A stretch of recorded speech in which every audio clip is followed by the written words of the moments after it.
And welcome everyone to VV studies. आज हम marketing management के कुछ और इंपॉर्टेंट क्वेश्चंस पढ़ने वाले हैं। जो हमारी प्रीवियस वीडियो है उसमें ऑलरेडी 9 क्वेश्चंस हैं, यहाँ थोड़े और एड ऑन क्वेश्चंस हैं। So first question is what do you mean by marketing environment. जैसे कि अगर आपने मेरी पिछली वीडियो देखी तो आपने उसमें मार्केटिंग का मतलब समझ लिया होगा। अब मार्केटिंग एनवायरनमेंट का मतलब क्या है कि आपकी मार्केटिंग को क्या क्या चीज़ें इन्फ्लुएंस कर सकती हैं। सो अगर मैं इसको ब्रॉडली क्लासीफाई करूं तो दो कैटेगरीज में डिवाइड कर सकता हूं, एक मैक्रो एनवायरनमेंट और एक माइक्रो एनवायरनमेंट। मैक्रो एनवायरनमेंट मतलब होता है जो कि लार्ज स्केल पे इम्पैक्ट करता है। फॉर एग्जांपल जैसे आपकी कंपनी है और आपकी कंपनी के बाहर की जितनी भी चीज़ें होंगी वो आपके मैक्रो एनवायरनमेंट में आ जाएंगी। और माइक्रो एनवायरनमेंट होता है आपकी कंपनी का internal environment. So basically internal is micro, external is macro environment. अब मैक्रो एनवायरनमेंट में जैसे इंपॉर्टेंट एक चीज़ आती है that is political and legal. For example जैसे अगर आपका कोई बिजनेस है जो कि बहुत ज़्यादा क्लोजली रिलेटेड है टू पॉलिटिकल्स या फिर to from government. For example जैसे लिकर सेल, मान लीजिए आपकी जैसे अभी गुजरात हुआ, बिहार हुआ, जहाँ पे लिकर बैन है। आज वैसे ही अगर आपके स्टेट में अगर लिकर बैन हो जाए तो लिकर से रिलेटेड जितने भी बिजनेसेस हैं वो उन सारे ही बिजनेसेस को इम्पैक्ट करेगा। तो ये हो जाता है आपका मैक्रो एनवायरनमेंट कि बिजनेस में आपके लीगल और पॉलिटिकल इम्पैक्ट्स कितने ज़्यादा इंपॉर्टेंट हो जाते हैं। अभी जैसे इंडिया में अगर हम देखें तो सेमीकंडक्टर्स बनना स्टार्ट हुए हैं। अब सेमीकंडक्टर्स की मैन्युफैक्चरिंग अगर आप इंडिया में डालोगे तो आपको गवर्नमेंट बहुत ज़्यादा सपोर्ट करेगी। अगर आप इलेक्ट्रिक व्हीकल से रिलेटेड काम करोगे तो आपको गवर्नमेंट बहुत ज़्यादा सपोर्ट करेगी, आपको सब्सिडीज़ देगी। आपको मैन्युफैक्चरिंग सेटअप लगाने के लिए आपको डॉक्यूमेंटेशंस बहुत कम करने पड़ेंगे, आपको टैक्सेस बहुत कम देने पड़ेंगे, आपको 1 या 2 साल के लिए फ्री टैक्सेशंस कर दिए जाएंगे। सो आपको बहुत सारे एडवांटेजेस मिलेंगे from political, basically from the government point of view. अब इसी तरीके से टेक्नोलॉजी एक एक्सटर्नल एनवायरनमेंट फैक्टर हो जाता है। टेक्नोलॉजी भी बहुत ज़्यादा इंपैक्ट करती है। जैसे कि अभी इंडिया में 5G फ़ोन्स आना स्टार्ट हो गए, तो जो 3G फ़ोन्स हैं, जो 2G फ़ोन्स हैं या फिर जो 4G फ़ोन्स हैं वो धीरे धीरे करके आउटडेट हो जाएंगे। और अगर किसी कंपनी ने पिवट नहीं किया 5G टेक्नोलॉजी के ऊपर तो उस कंपनी का मार्केट धीरे धीरे करके कम होता जाएगा। अब इसी तरीके से जो उस कंट्री की डेमोग्राफी है या जो आपके मार्केट की डेमोग्राफी है वो भी आपका एक एनवायरनमेंट बन जाता है। डेमोग्राफी में मेन क्या आता है, जैसे कि जेंडर, आपकी जिस भी आप मार्केट में अपने प्रोडक्ट को सेल कर रहे हो वहाँ पे जेंडर रेशो कैसा है, पर 1000 मेल्स में कितनी फीमेल्स हैं, ये एक इंपॉर्टेंट फैक्टर हो जाता है। आपकी जो मार्केट है उसका एज ग्रुप क्या है, उसमें बच्चे ज़्यादा हैं, यूथ ज़्यादा है, टीनेजर्स ज़्यादा हैं या फिर ओल्ड एज पर्सन के लोग ज़्यादा हैं। तो ये कुछ ऐसे मैक्रो फैक्टर्स हो जाते हैं जो कि आपकी कंपनी को इम्पैक्ट करते हैं। And next is the micro environment. Micro environment में आपकी कंपनी के इंटरनल फैक्टर्स आएंगे। फॉर एग्जांपल आपके सप्लायर्स, आपका जो रॉ मटेरियल है वो कौन आपको सप्लाई कर रहा है। मान लीजिए आप लिथियम, आप सेमीकंडक्टर्स बना रहे हैं उसके लिए आपको लिथियम की ज़रूरत है। आप बैटरीज बना रहे हैं उसके लिए आपको लिथियम की ज़रूरत है। और लिथियम पूरी कंट्री में एक ही पर्सन सप्लाई करता है, तो आपकी पूरी कंपनी उस एक पर्सन के ऊपर डिपेंड करने लगेगी। अगर उसने प्राइस बढ़ाए तो आपके पास कोई ऑल्टरनेटिव नहीं है, आपको वो प्रोडक्ट महंगे प्राइस पे खरीदना पड़ेगा। आपके प्रोडक्ट का एंड प्रोडक्ट, जो आपका एंड प्रोडक्ट है वो भी महंगा हो जाएगा, तो जो कंज्यूमर के पास जाएगा वो भी महंगा हो जाएगा। इस प्राइस को आप कंट्रोल नहीं कर पाओगे बिकॉज ये सप्लायर कैसा है, सप्लायर की मोनोपोली है। सिमिलरली आपके जो कंपनी के लेबर्स हैं, आपकी कंपनी के एम्प्लॉयज़ हैं, ये भी आपके इंटरनल फैक्टर्स बन जाते हैं। आपके कंपनी का कितना अच्छा एनवायरनमेंट है उससे बहुत इंपॉर्टेंस फील होती है आपके मार्केटिंग में। फॉर एग्जांपल जैसे अगर आपकी कंपनी में कंटिन्यूसली स्ट्राइक्स होती हैं, आपके एम्प्लॉयज़ आपके अगेंस्ट में कुछ ना कुछ बोलते रहते हैं मार्केट में, तो उससे आपकी एक नेगेटिव इमेज बन जाएगी मार्केट में।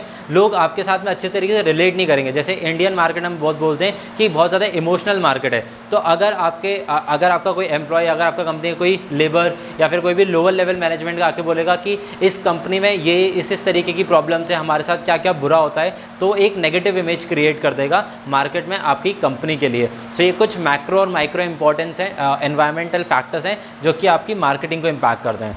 Next is explain the term customer behaviour.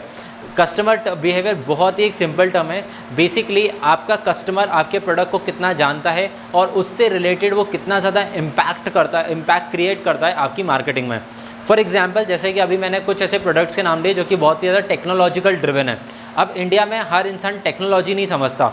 जैसे कि इंडिया में बहुत सारे लोग हैं जो कि ऑटोमोबाइल यूज़ करते हैं, बट ऑटोमोबाइल यूज़ करने में अगर आपके पास अलग अलग ऑप्शंस हैं, फॉर एग्जांपल आपके पास पेट्रोल है, आपके पास डीजल है, आपके पास ईवी है, अब कहीं कहीं पे इथेनॉल ब्लेंडिंग के साथ भी पेट्रोल आ रहा है, कहीं कहीं पे सीएनजी ऑप्शंस अवेलेबल रहते हैं। तो अब आपके कस्टमर को एक जो चीज़ मेनली इंडियन मार्केट में देखा जाता है दैट इज़ एवरेज। हमें चीप कौन सा सोर्स पड़ेगा। उनको एनवायरनमेंट से, ज़्यादा लोगों को एनवायरनमेंट से फ़र्क नहीं पड़ता, ज़्यादा लोगों को उनकी कार की एज से फ़र्क नहीं पड़ता, कार के फीचर से ज़्यादा फ़र्क नहीं पड़ता। उनको क्या चाहिए, मेरे पास एक 4 व्हीलर हो और उस 4 व्हीलर का एक एवरेज इकोनॉमी हो, ताकि मैं उसको डेली कम्यूटेशन के अगर यूज़ कर रहा हूँ तो वो महंगा ना पड़े। तो ये सब आपके कंज्यूमर का बिहेवियर, कस्टमर बिहेवियर है। जब मैंने अभी एग्जाम्पल के तौर पर बात करी, वो इंडिया के स्टैटिस्टिक्स के बेसिस पे बात करी कि इंडिया के लोगों की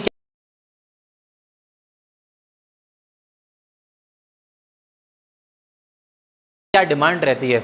अब इसी तरीके से आपकी मान लीजिए, जैसे मैं अगर आपको आज ईवी में कौन सी बैटरी दे रहा हूँ, अगर आपको नॉलेज नहीं है कि वो बैटरी किससे बन रही है, तो क्या आप उसमें आके मुझसे आर्ग्यू करोगे कि नहीं मेरे को लिथियम की बैटरी नहीं चाहिए, मेरे को आप एल्यूमिनियम की बैटरी दे दो, मुझे आप कॉपर की बैटरी दे दो। जो चीज़ मार्केट में अवेलेबल नहीं है वो आपको कैसे दी जाएगी। जैसे लिथियम आयन अभी के लिए सबसे बेस्ट बैटरी है, बट क्या हर एक कस्टमर टेक्नोलॉजिकली साउंड है। बट अगर आप मान लीजिए मार्केट में आप शक्कर लेने जा रहे हैं, आप दाल लेने जा रहे हैं, आप चावल आटा लेने जा रहे हैं, ये बेसिक चीज़ें हैं जिसके बारे में हर एक पर्सन को नॉलेज होती है। तो वहाँ पे कस्टमर बहुत ज़्यादा आपके साथ में बार्गेन कर सकता है, क्योंकि उसको रेट्स के बारे में पता है। वो आपसे क्वालिटी के बारे में आपसे बात कर सकता है कि इसकी क्वालिटी अच्छी है, इसकी क्वालिटी अच्छी नहीं है। बट जहाँ पे टेक्नोलॉजिकली आ जाती है, जहाँ पे टेक्नोलॉजी आ जाती है, वहाँ पे कस्टमर्स का इंटरेक्शन जो है वो मिनिमलिस्टिक हो जाता है। And the last question is importance of marketing. अब हमने इतनी इंपॉर्टेंट मार्केटिंग की बात करी है, तो हम एज अ कंपनी इतना सारा पैसा मार्केटिंग के ऊपर क्यों खर्चा करते हैं? तो इसका सबसे मेन आंसर है ब्रांड। जितने भी आज हमें ब्रांड्स के बारे में पता है, जैसे फॉर एग्जांपल आपने सबने बोट के बारे में सुना होगा, जो कि आपके लिए ईयर प्लग्स या फिर वेयरेबल्स बनाता है। तो वेयरेबल्स बनाने के लिए आपके पास में बहुत सारी कंपनीज़ है, there are an number of companies.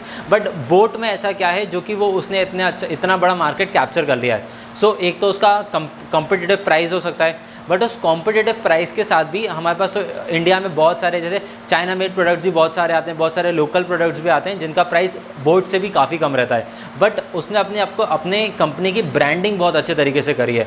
So branding इतना बहुत ज़्यादा इंपॉर्टेंट हो जाता है मार्केटिंग के लिए, या फिर marketing is important for branding. तो it's a vice versa case कि अगर आप ज़्यादा अच्छी एक ब्रांड बना लोगे तो जो लोग ब्रांड कॉन्शियस होते हैं, फॉर एग्जाम्पल जैसे आपने एप्पल यूज़र्स को देखा होगा, बहुत सारे एप्पल यूज़र्स हैं जो कि उसकी यूटिलिटी को नहीं समझते हैं। बहुत सारे लोग ऐसे होते हैं जिनके पास में 1 लाख रुपए हैं तो उन्होंने आईफोन खरीद लिया, बट वो ये नहीं समझ पा रहे हैं कि उस 1 लाख को मैं अपनी डेली कम्यूटेशन में, मतलब वो फ़ोन का जो इस्तेमाल कर रहे हैं वो शायद वो 10,000 के फ़ोन से भी इस्तेमाल कर लेते हैं। तो उनकी लाइफ में वो कुछ ऐड ऑन नहीं क्रिएट कर रहा है, कुछ वैल्यू क्रिएट नहीं कर रहा है, बट जस्ट बिकॉज वो पर्सन ब्रांड कॉन्शियस था तो उसने उतना महंगा फ़ोन खरीदा। So marketing is basically important for your brand image, for your brand loyalty, ताकि आपके पास रिपीट कस्टमर्स आएँ। एक बार अगर आपने, ऑब्वियसली जब आपकी नई कंपनी रहेगी, आपका एक स्टार्टअप रहेगा, तो आपको ज़्यादा पैसे खर्च करना पड़ेंगे for acquiring the customer. But अगर आपने एक बार कस्टमर एक्वायर कर लिया है और उसके मन में आपकी ब्रांड के लिए लॉयल्टी आ गई है कि इस ब्रांड के प्रोडक्ट्स अच्छे होते हैं, तो कंटिन्यूस आपका प्रोडक्ट्स को परचेज करेगा, just like the case with iPhone. So ये कुछ इंपॉर्टेंट क्वेश्चंस थे जो कि हमने इस वीडियो में डिस्कस करे। अगर आपको कोई और क्वेश्चंस के ऊपर वीडियो चाहिए, then please leave your questions in the comments down below. Thank you for watching the video.